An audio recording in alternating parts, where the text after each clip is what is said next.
Hi there! Welcome back, champions!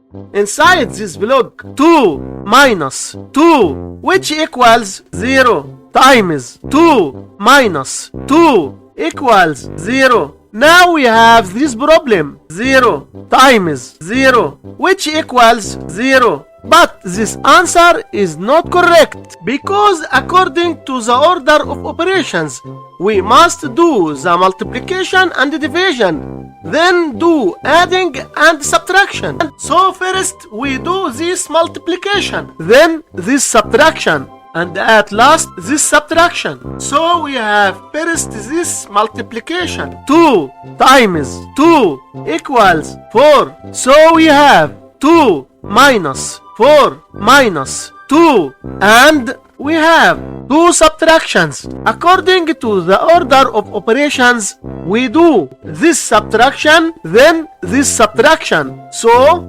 2 minus 4, which equals minus 2. So we have minus 2 minus 2, which equals minus 4. And this is our final answer for this problem. Hit that like button, subscribe and share. See you next time.